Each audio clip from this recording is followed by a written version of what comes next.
Presenters to the table, please.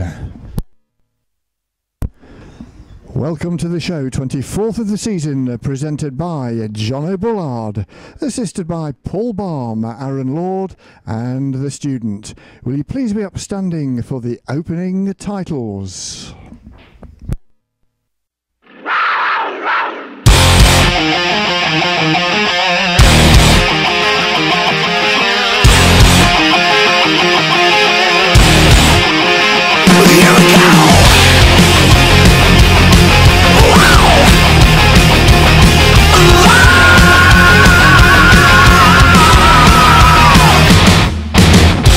Coming up on this week's show, our special guest is Dave Stef Lichfield, the Panthers match night announcer. We'll be looking back at the game against Sheffield in the Challenge Cup and also the Cardiff games at the weekend. We'll look forward to the playoff quarterfinals, and we'll also be asking you what you thought was the main reason why Panthers won the league. But first, it's Paul Baum with the news.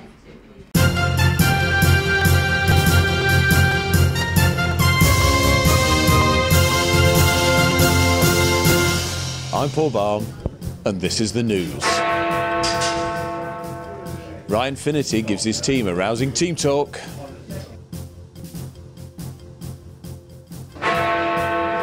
This year's playoff shirts prove popular. The EIOHL meeting into next year's format doesn't go well. And that was the news.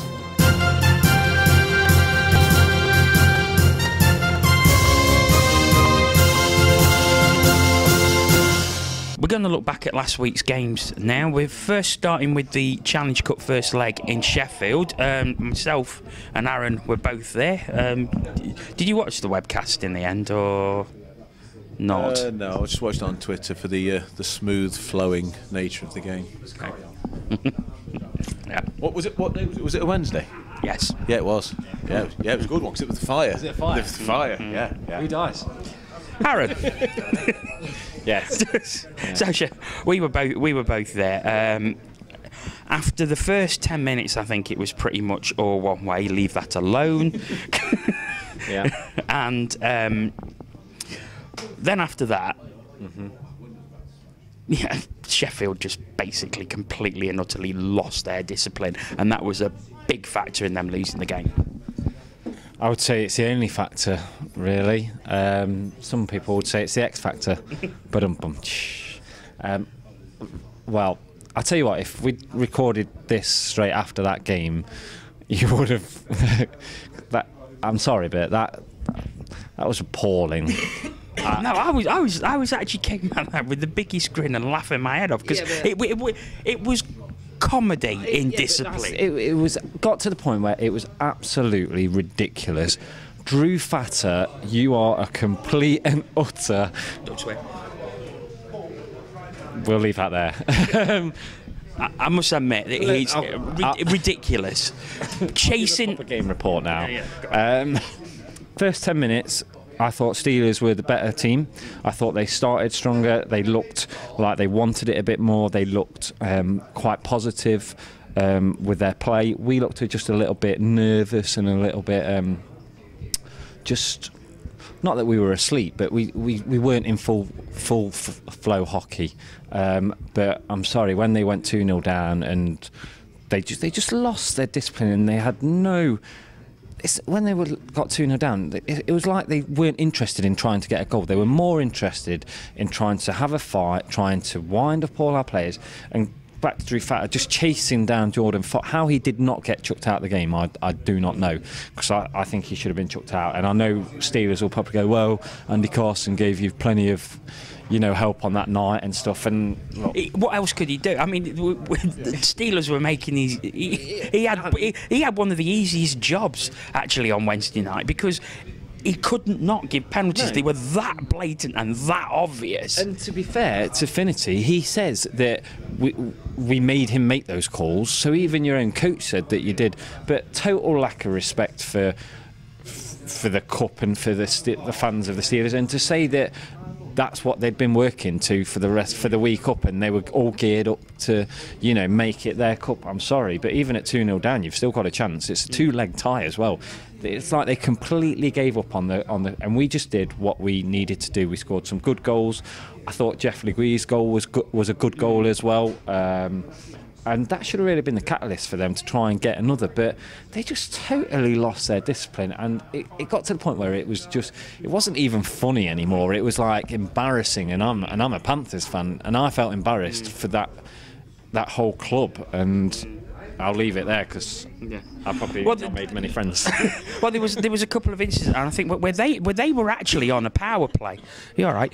Where they were on a power play, and they just the most blatant hooking and tripping penalties to send them. And you just think, what are you doing? Yeah. And I think not only did they show a total lack of respect for their fans in the building, of which there were quite a few. Yeah. You know, there was probably 6,000-ish there. For a midweek, it was a big crowd. They showed a total lack of respect for their own fans, but most of all, they showed a complete lack of respect for their coach. Yeah. Because, you know, so you do wonder, is something going on behind the scenes? But you know, people have said, well, it's a team in Ryan Finnity's mob, but there's no way that him as a coach will have ever have sent that, like, yeah, you were on a power play, go and trip him up right in front of the ref. I'll tell you what, just to end my little bit of a Sheffield rant, I saw a tweet from a Sheffield Steelers fan that said Panthers might have won on the scoreboard, but we won the physical game, and that's all that counts. I'm sorry, mate, but the last time I checked, you win a league and you win a cup by the goals scored and actually winning the match, not by being physical and going with a pretend to be a stick against Andy Carson. Sorry, mate, but that's Sheffield all over in it, let's be honest. No comment. I've actually got a question to the two of you there. Do you think Tyler Michelle doesn't like playing against us? Well, because you seem to try to get thrown out. I mean, I said the other week, if he'd have thrown the net at me like he did, I think it was at Darnell, was it? Or it was Michael Hicks. Well, you know, then you know he'd have been getting changed first, and you know he got the chance. Well, if Ferguson hadn't already gone at that point, you know he'd have got the chance Wednesday night. So he tweeted as well, though, Tyler Michelle, like a few hours before the game, saying, "I've been on the end of a Challenge Cup defeat, and I don't want to feel that pain again. Can't wait for the puck to drop tonight or something. Let's go Steelers." And I just thought, could afford me, Tyler. Like I said, 2-0 down, you've still got a chance in a one-legged game, let alone a two-legged game. It's only half time after the first game. Why lose your heads and why go like that? I can't understand why you do that. Well, they've obviously been knocked on the head a few too many times, haven't they? Well, I mean, I think from that first leg, I can't see. Sheffield have got to win in the NIC against the league champions by 4 clear goals. Yeah. I can't see that happening at all. This is sport. It might. There's a slight chance, but let's be fair. Form shows that is a very, very unlikely outcome. You've got to stop that happening. You know, that's the game plan, isn't it? You know, and anything else we get out of it is fine. Yeah, right. They come here, they win. You know, they come here, they win by 1 or 2. They're going to go away with thinking they've got a moral victory. Moral victory is like winning. You know, winning all the fights. You don't get any points for them either. You know. Some Sheffield Steelers fans would disagree with you therefore. But if they win by 4 clear goals, Tuesday the 2nd of April, I'll buy both your drinks all over playoff weekend. So we're hoping for a Sheffield victory. Come on the Steelers. He doesn't know how much we drink at playoffs, does he? No. So come on the Steelers. You'll save me a fortune. I think we'll move on to the weekend. Cardiff. Jesting Sheffield fans, I love you, really. No, you don't. So, Cardiff, I think Friday night, the game became a bit of a sort of sideshow to what was coming afterwards. I think everyone was there waiting for the trophy presentation. It was almost as if the game was secondary, which is a bit of a shame, really. Yeah, I mean, I'm glad that we didn't win the league earlier on in the season, so we had games like this where it didn't really matter what the result was or you know how the team played, because it was very quiet, wasn't it? To say there was 7,000 people in the building, it was a great atmosphere to start off with, and then I think everyone I think they just want to see the trophy presented and then, you know, go and get drunk, basically. I mean, on the game, fair play to Cardiff. I thought they played a good road game. Their third line, the Brit line, you scored all their goals. They were excellent. I mean, I wouldn't have had that down for to go to penalties, to be honest. So fair play to Cardiff. I can't really tell you much about the game because I can't really remember it, because it was just a bit like it passed you by, really. Yeah, exactly. But again, it was a game that we could have lost, but we didn't. So you take the momentum with you, I suppose. But yeah, everybody was waiting for what happened after the game, didn't they? So, Paul, you were there. Pretty much, yeah. In body, you were. Got the TiVo box going. I'm all right. So, other recordable boxes are. Can we move on? Sky Plus. There we go. You were there. Do you feel? I think I felt it sort of passed by a bit, and everyone was waiting for the presentation. Is that how you felt as well? I'm still in shock. I'm a Steelers fan now. For a bit, anyway. I'm not. I'd rather buy my own drinks than watch them win anything, and that's something coming from me. It was. I mean, I don't think it was ever going to be a classic. You know, but it was nice in a way that, you know, the pressure was off, and we'd gone to Belfast, we'd done it there, and so we didn't have to go through it all like we have done in the past, and try and get that final hurdle. So yeah, it was a bit of. I mean, maybe they'd have been better presenting the cup at the beginning. I don't know, but then you can't have streamers and stuff, can you? Then no, it's and then have the other things at the end. And we didn't get in here till 11 o'clock. They did stay open till 2 though, so. Yeah, I knew about that on Saturday morning. Yeah, so did I. Moving on to last night's game, because obviously we got the webcast that didn't work for the first period, so we missed the first 2 goals, but I didn't see them. I didn't see him either. But it worked okay for the second and third. We looked really good in Cardiff last night, and I have to say Dan Green was outstanding. Yeah, very good. Will work wonders for his confidence. Fantastic. Yeah, really good team performance, and I think what that would say to me is that, look, at the end of the day, the celebrations were Friday night. We had a week long of celebrations, really, because obviously, like Paul said, we did it in Belfast, and like everybody knows, we did it in Belfast. Friday night, homecoming, as they say. Saturday, civic reception in thingy. I honestly do think then, from that moment on, it was heads on. That's it. We've won the league. We've celebrated everything. Now it's, there's still hockey to be played, and I think that showed in the performance on Sunday. It was a bit back towards the Panthers that we've seen before we won the league. Because let's be honest, it could have been another damp squid. It could have been one that we lost because it was in the big blue tent. Cardiff, big crowd, sell out for them, which is fantastic. They could have gone out with a bang, and we could have just turned up and made the numbers sort of way. But like I've just literally said, it's now time to gear up for the Challenge Cup second leg and the playoff quarterfinals, and I think that's the journey that we're now going on. But very good team performance, good goals at the end as well. But yeah, strong performance by Dan Green. I think the thing for me is the goals. Clarkey scored 2 absolute bullets. I mean, bullet shots. Well, mine was working for the first, but yeah, 5-on-3 power play, but absolute bullet shot off the inside of the post into the net, and then the second one, he was like, I think he even took John Fernley on commentary by surprise, because it was like he was just commentating normally. Oh my word, what a goal! It was like straight into the top corner.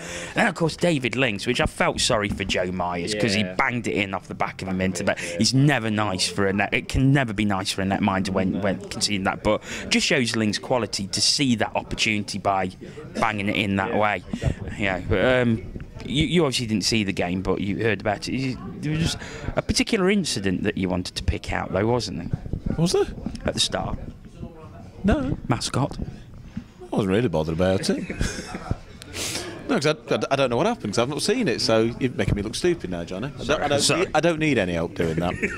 What I will say is I'll go back to a point Aaron picked up, desperately try and get this back on track.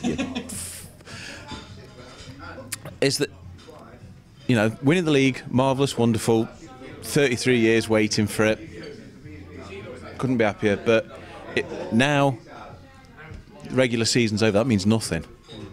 Two more trophies to win, really. Yeah. See? Not for me. It's not. It's only 33. Yeah. Yeah, that long. Yeah, before you were born. Nah. Can I continue? Yeah. You know, it's, you know, that.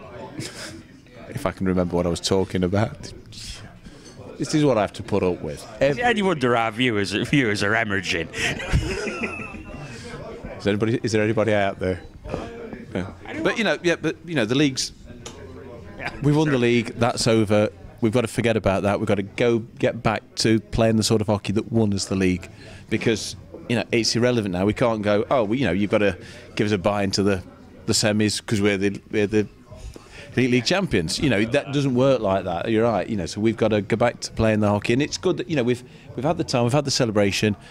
That's stopped for now. We can start again in a fortnight if we want to. But for now, it's all about the games that are coming up. Well, I think we will leave that there. It's time to meet our guest. And with our guest this week, Dave Stef Lichfield, Panthers Match Night announcer. Thanks for joining us. Really appreciate you coming along. Pleasure, Jono. Thanks very much for inviting me. No problem at all.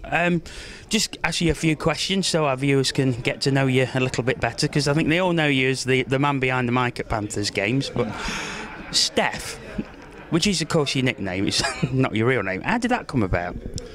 Well, many years ago, so we're talking the early 1980s now, we used to play against Streatham Redskins, and they had an extremely good player playing for them, Gary Stefan, his name was. And one of the Panthers players at the time, Gavin Fraser it was, seemed to think that I bore a resemblance to him. So in those days I was the scorer, I wasn't the announcer. And in those days you had to take the sheet into the dressing rooms after the game to get it signed, and walked into the Panthers dressing room after the game, and old Fraser goes, "Hey, it's Gary Stefan," like this, and everybody laughed, and it just sort of stuck after that. And it's to the point now where I get my mail from the team, from the club, addressed to Mr. S. Lichfield. Of course, you've been doing it many years. How many years is it now that you've actually been announcing? Announcing? It's about 15 years, I think now, something like that. So, of course, you obviously was announcing at the old stadium. Yeah. You've been announcing all the time at the NIC while we've been there.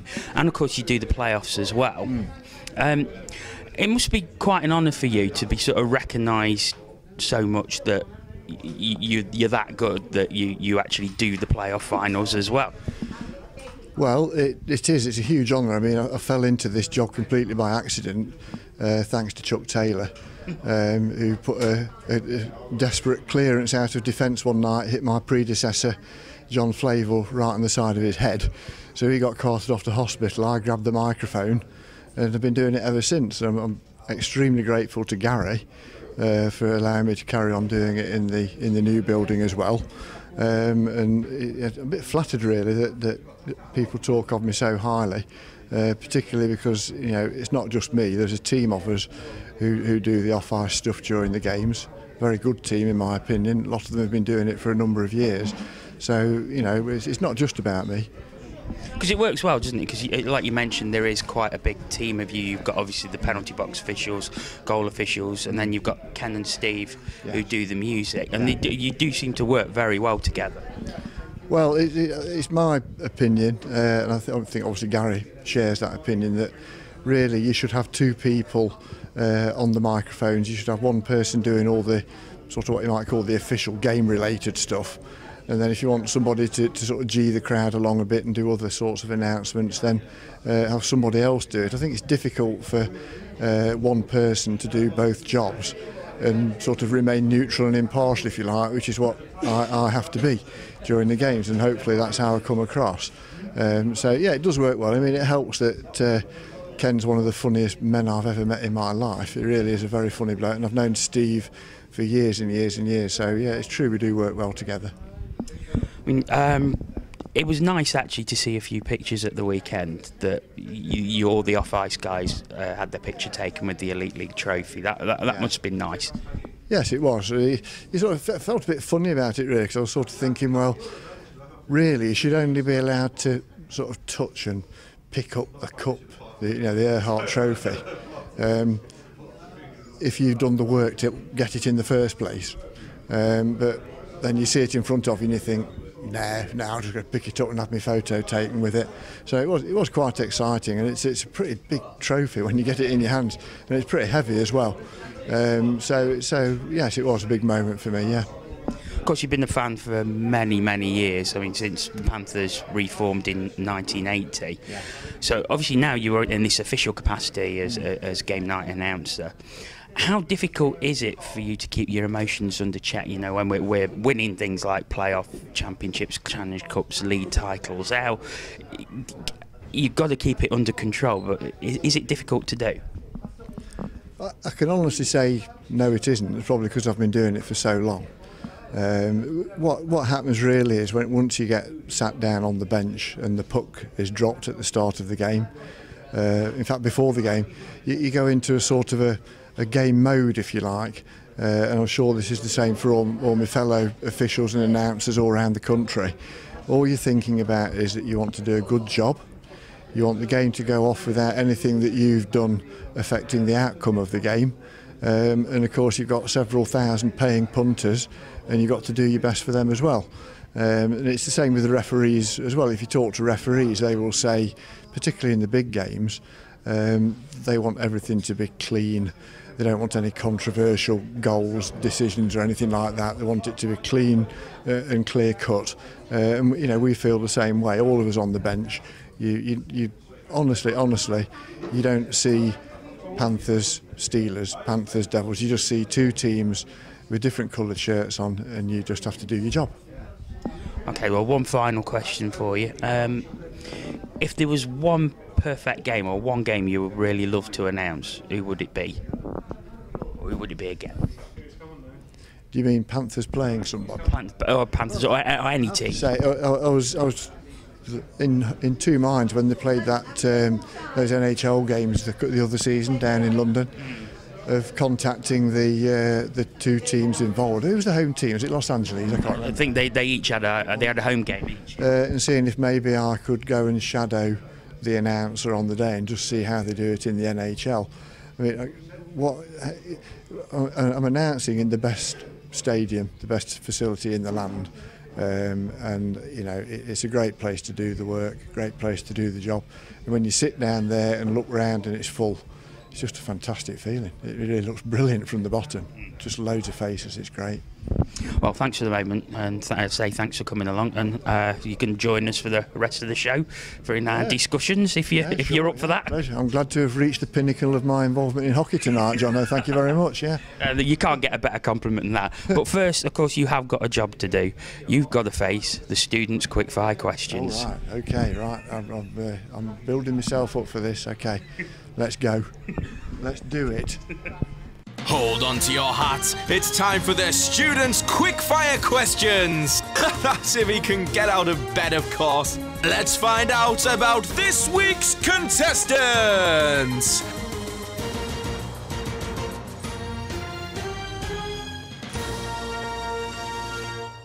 Steph, you are facing students' quickfire questions this week. We have 30 seconds on the clock, please. Time starts now. Edinburgh or Murrayfield? Murrayfield. Dampier or Blaisdell? Dampier. Durham or Whitley? Whitley. Keys or Crapper? Keys. Is Hull the most versatile arena? Possibly. Marty Dolman or Jay Galbraith? Oh, Jay Galbraith. I'll take your word for it. Nottingham Ice Stadium or Capital FM Arena? A draw, I'd say. Le Esperance or O'Higgins? Oh, O'Higgins. Mex. Steph, thank you for facing the students' quickfire questions this week. Wow, that was pretty intense. That must be what it was like for Ryan when he's been interviewed for Steelers' job.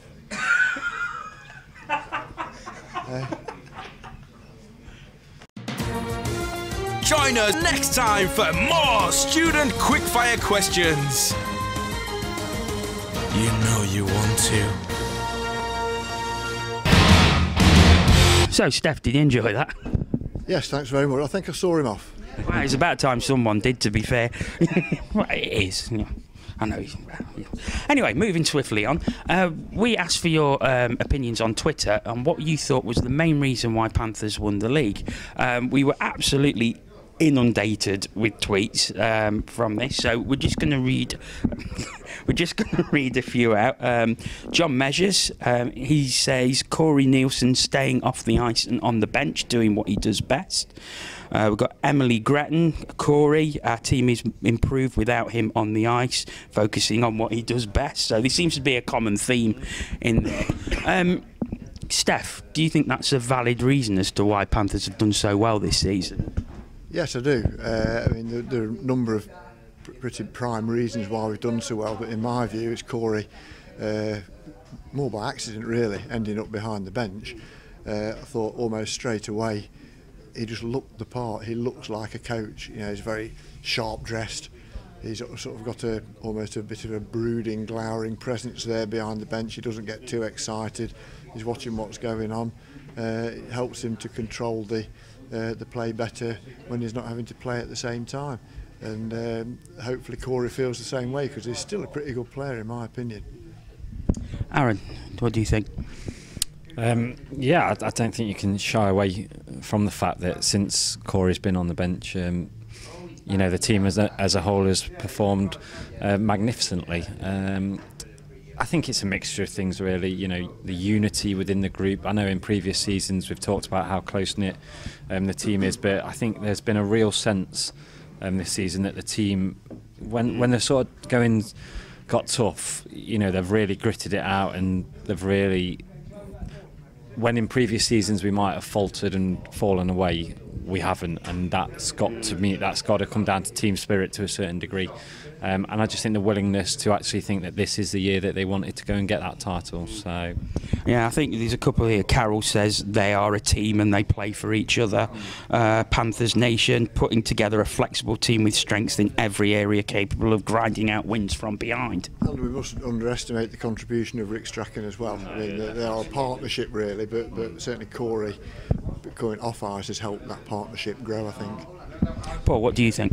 I think I can only agree with what's been said so far, you know. And the thing about the Neilson and Strachan working as a team, I mean, we saw that in Belfast. You know, they were like they were joined at the hip. You hardly saw one without the other at any point. But I think, you know, I think when we asked the question, we were sort of asking people to come up with sort of key moments, weren't we? But I think the answers we've got are better. Yeah. Than the, you know, because you know you can look at the key moments. I mean, the things like, you know, Lepine coming back seems to change the defence.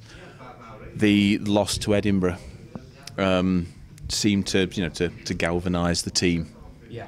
Again, but I think, you know, the answers we've got were more general, and I think they are, you know, better answers than we could come up with, if I'm honest.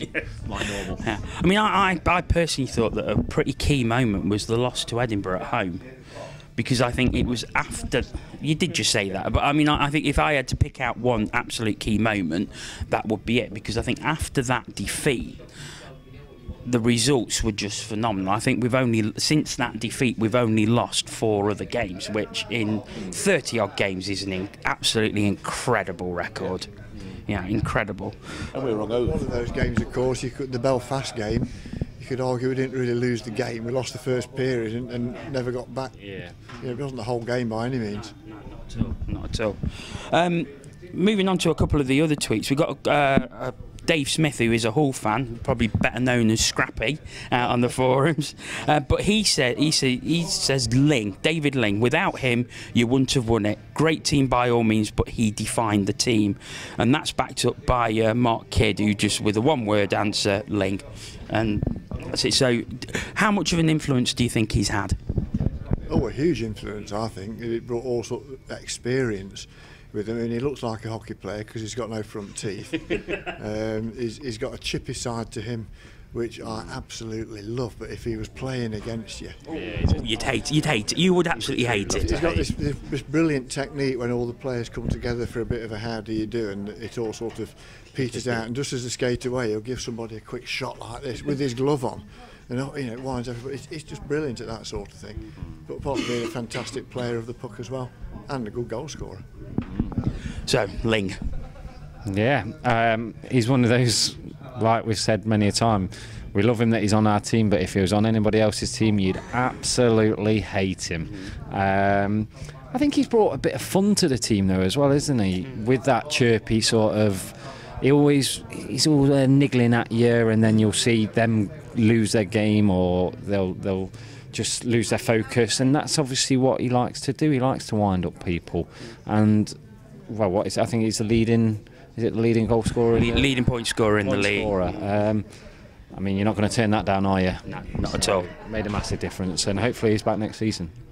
I mean, we've talked about Ling many times, haven't we? And we've said, he will be for me the Elite League Player of the Year without any shadow of a doubt, the MVP by a country mile. But because he's got a bit of everything, yeah, I would hate to play against him because he's a niggly little sod. It has to be said. But yeah, we particularly like him on our team, don't we? Oh, no. I mean, you just got to look at sort of events that, that we've talked about in the past, like that whole game where he got Cloutier dangling by a string, and he spent all his time just far enough back, just enough of the linesman between him and Cloutier so that he couldn't get hold of him, and he'd got him on the edge. And we've seen where Cloutier can go when he goes over the edge. But yeah, I mean, I think going back to the point scoring though, he's got 95, isn't it? 95 in the regular season, and 60 of those are assists, something like that. And the closest player we've got is Graham, who's on 69 or something points in total. I mean, that's like the year Gretzky could have won the scoring title just with his assists alone, isn't it? It's a phenomenal thing, and it just shows he's got all the different facets in his game, which is probably why he's played, at the level he has for so many years, and why, despite various people, I mean, he's been coming over here for years, hasn't he? Various people claiming it. I mean, Sheffield thought they were signing him, got Jeff Hutchins. Yeah, there's a swap you really wouldn't want.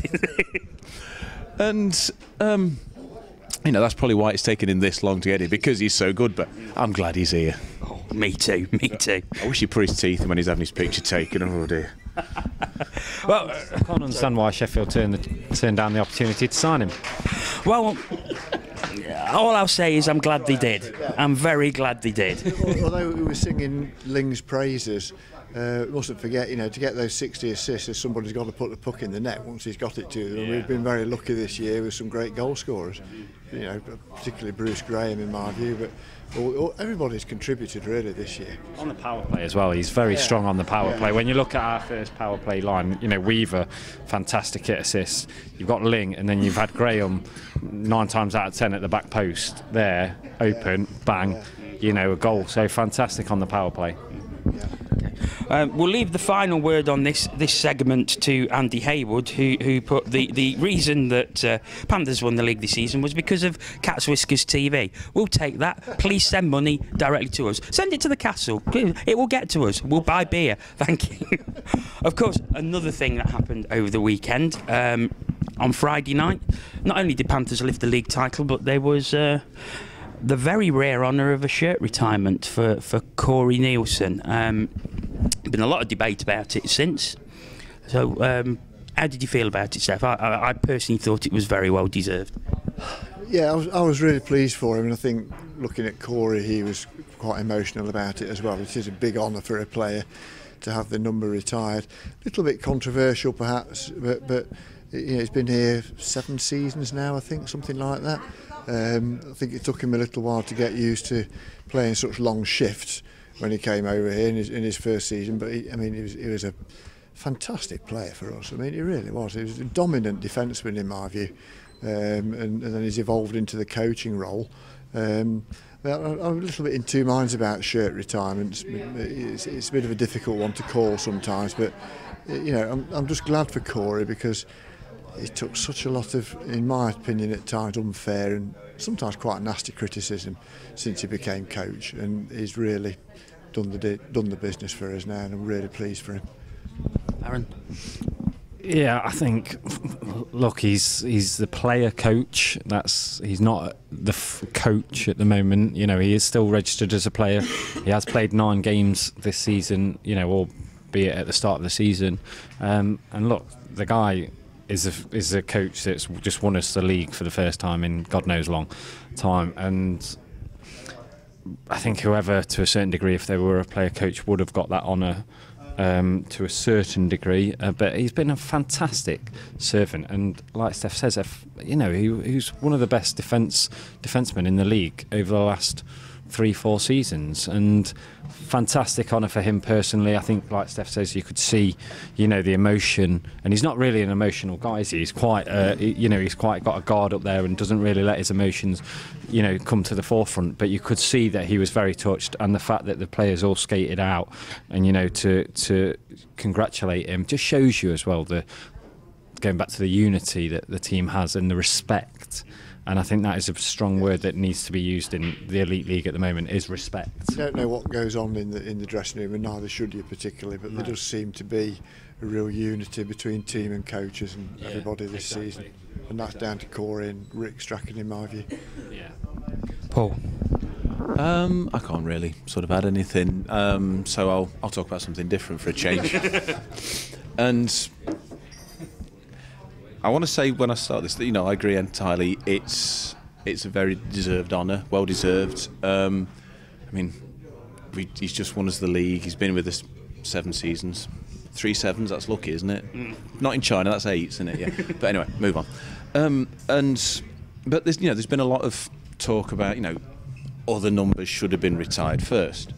And what people seem to be forgetting is that just because Neilson's number's been retired doesn't mean that those numbers won't be retired. You know, it's not an either-or situation. I mean, we don't want to get into a situation where we're retiring numbers because they've been here 2 years or something. So sorry, Sam, Beauregard's number will not be getting retired. He shouldn't have been wearing 9 in the first place, in my opinion. But you know, so you know, there are a lot of people saying, you know, numbers like curtain back. I know you're a big fan of getting Simon Hunt's number retired, as am I. And you know, the Zamek and Strongman from the old days, but you know, those numbers could still be retired. But you know, just because Corey's has it, there's a lot of, you know, those numbers should have been retired first. Well, they might still be. We don't know. Yeah, I mean, I totally agree with it. I wrote an article for the Cat's Whiskers at the weekend when it happened, and I was doing a bit of research for the article, and I was looking at research. Yeah, I know. Research on it. It's feeling hot. I mean, for a defenseman, he scored nearly a point a game, which is incredible stats for a D-man. But not only that, if you look at the trophies he's won while playing as well, and coaching. And there's only really Paul Thompson, widely regarded as the best coach in the Elite League, who comes anywhere close to the record that Neilson has. So, and like you said, you know, just because Corey's shirt's been retired, it doesn't mean the others aren't. I agree, there's other shirts that should have that honour, but that, as I said in the article, that's another debate for another time. This is Corey's time, and he totally and utterly deserves that honour as far as I'm concerned. Yeah, agreed. Okay, we will be back shortly. I'm David Alexander Beauregard. You're watching Cat Whiskers TV. Right, we're going to look ahead to the Elite League quarterfinals. They will be taking place this weekend. First one we're going to look at is Sheffield Steelers against Coventry Blaze. Or the way I see it, the battle of the teams who's going to be least worst. I think on paper, I think you got to fancy Sheffield on that one.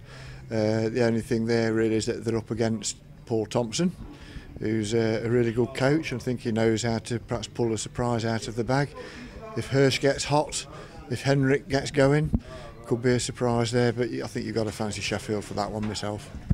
I think it's flip a coin, personally. I mean, I think they'll split it, as in Coventry will win in Coventry, Sheffield will win in Sheffield. So then I think it comes down to obviously goals I agree. If Hershey's having a good game, I think that could make a difference. And I think you've got to read into the fact that, you know, Tomo scouted Sheffield this weekend. They're going to be taking it seriously. And I know you look at how they're playing at the moment and their results haven't been great. Look at Sheffield's. That's why I say flip a coin. It's a big thing for Sheffield in the sense of, you know, what Tony Smith has said regarding honours this season, and they really need to get some silverware to help a little bit to help Finner.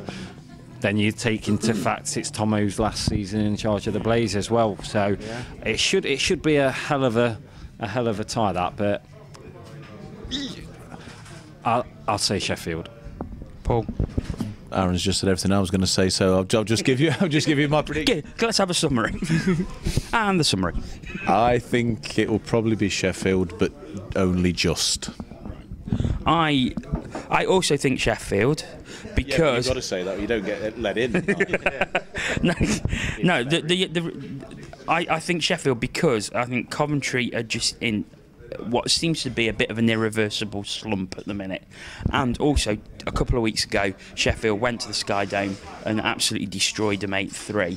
And I think the psychological edge is with the Steelers, and because of that, I think they will go through to the Final Four. So I think we're all pretty much saying Steelers to go through out of that one. Yeah, but we hope Coventry prove us wrong. I don't care really. Moving on. Braehead against Cardiff. So Braehead in their third season. This is the first quarter-final they've got to where they've not actually played the Panthers, so something different for them. What do you think to that one? I think this one's quite close to call, really. Cardiff have had a really rough time in recent weeks. They've lost Faulkner and Hill for the season-ending injuries. I mean, they're big players for them. But nevertheless, as we saw here on Friday night, they gave us a pretty good run for our money. So Braehead have had a really funny season this year, haven't they? You know, changing the coach quite late on in the season. I think they've had I think they're carrying a few injuries. I've just got no idea. I'll say Braehead. I agree. It's quite close, that one. I think the fact that, for me, it's can Braehead, because they're playing the home leg first, I believe. I think if they can get a good result there and buy a few goals, 2-3 goals in front, I think that stands them in good stead. Because obviously Cardiff's got to travel up, like all the teams have necessarily. They've got to travel up, play the game, then travel back, whereas Braehead only have to travel once on the Sunday. I think I could maybe see Braehead just scraping it there. I mean, I quite like the fact of Cardiff in the playoffs because their fans are always fantastic and they always bring a load of fans. So if I was saying from the atmosphere point of view at playoffs, I'd want Cardiff. Well, I don't know, because you think about it, Braehead, whatever, even that 2020, Braehead still brought a block full of fans and they make some noise. So, Doug, I'm not criticising Braehead fans, just Doug. Yeah, Clan Fan Doug. Oh, Clan Fan Doug, yeah. Fan of the show. He forgot you. Sorry, Doug. I'm sure they'll bring loads down, but we all know what the Red Army is like when they're travelling. But I'm going to say Braehead. Paul. You see, you come to me again when everything's been said.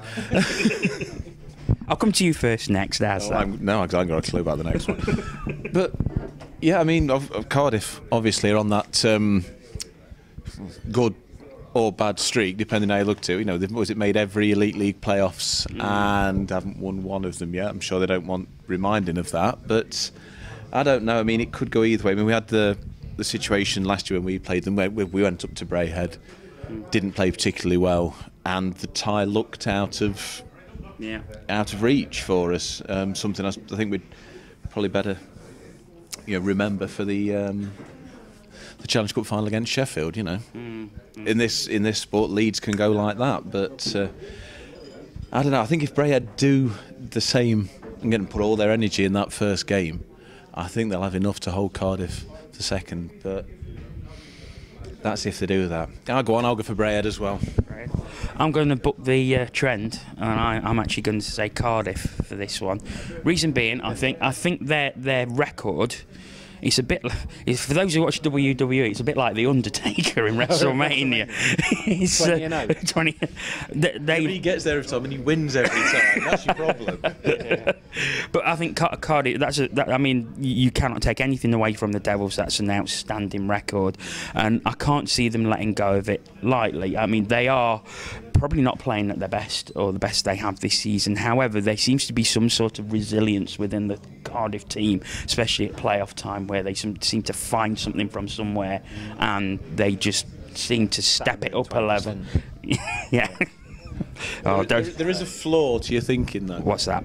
Yeah, they won't be able to hit anybody with metal chairs. Oh dear. So anyway, I will book the trend and I will say I think Cardiff will win it. I think Braehead have had. I think everyone would say Braehead have underperformed severely this season compared to what everyone thought they would do at the start, and I just think Cardiff will have too much for the clan over the weekend, and yeah, it will be close, but I say Cardiff will take it. So, moving on to the next one, which is Belfast against Edinburgh. Paul, I'll come to you first. Edinburgh have had a fantastic season, but I can't see beyond Belfast, to be honest. I think they'll, over 2 legs, they'll be too strong for them. I don't think they'll go to Edinburgh and take them as lightly as they did before when they end up losing to them. But I think it's got to be Belfast in that one. I would agree with you. However, I do think Edinburgh may win their home leg again, but I think Belfast will have too much for them back at the Odyssey.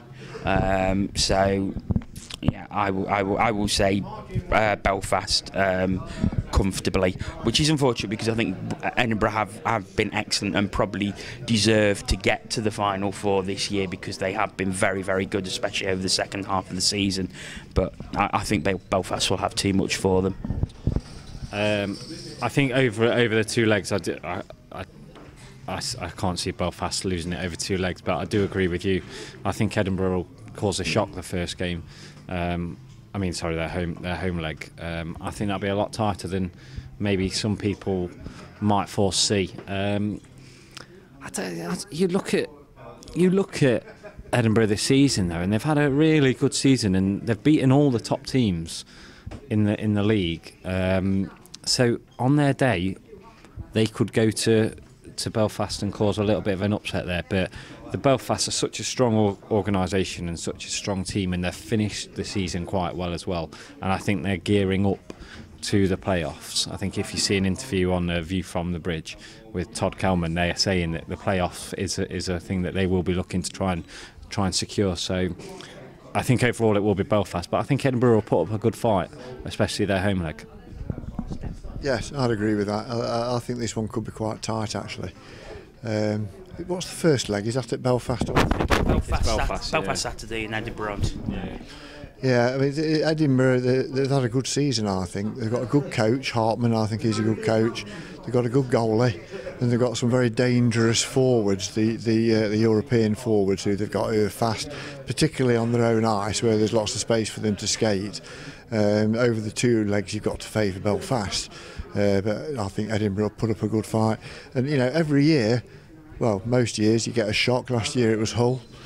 Could it be Edinburgh this year? You never know, because there's a lot going on off the ice in Belfast at the moment, isn't there, as well? It could be unsettling. Okay, so to move on to the final playoff tie, which is of course Panthers against the Fife Flyers, to the 2 oldest clubs in the league.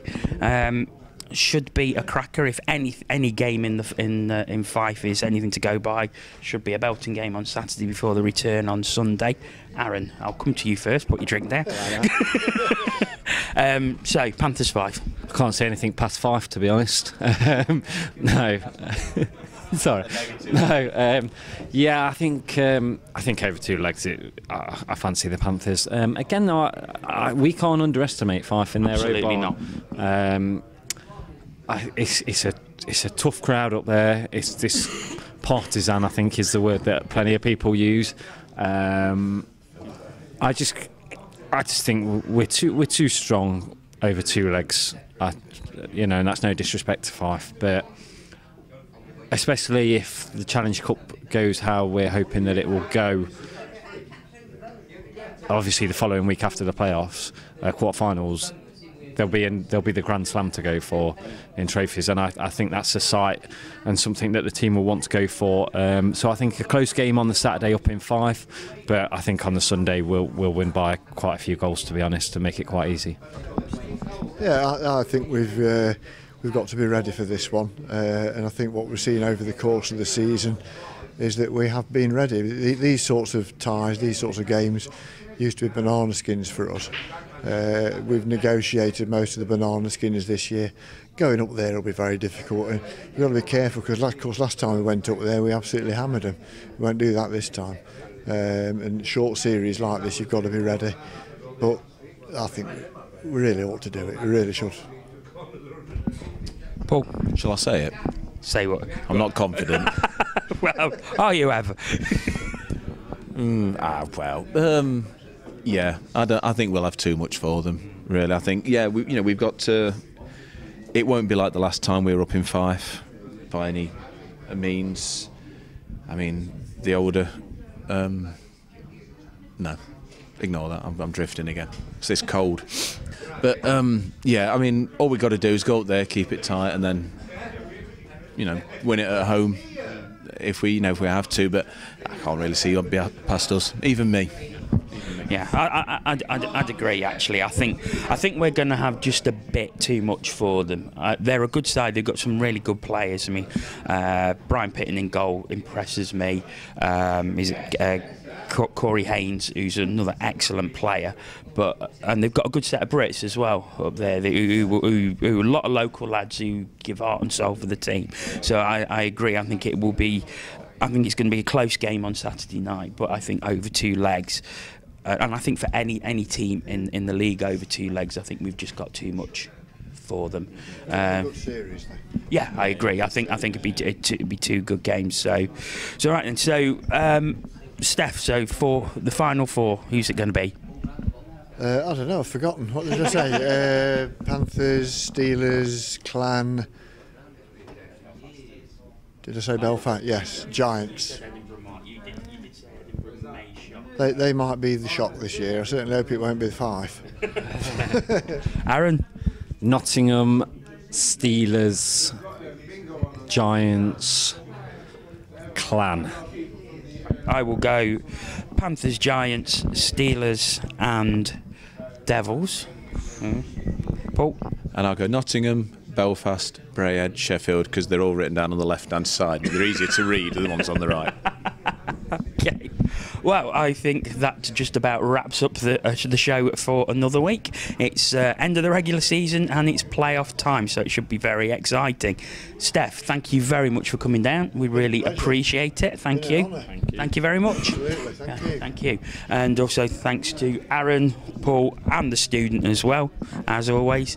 And we will be back with our playoff quarterfinal review and looking ahead to the playoff weekend next week. So until then, goodbye.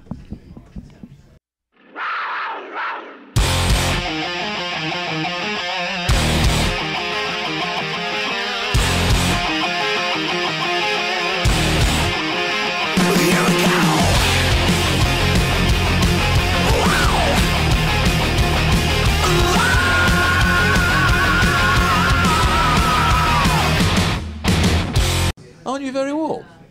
Yes, I am.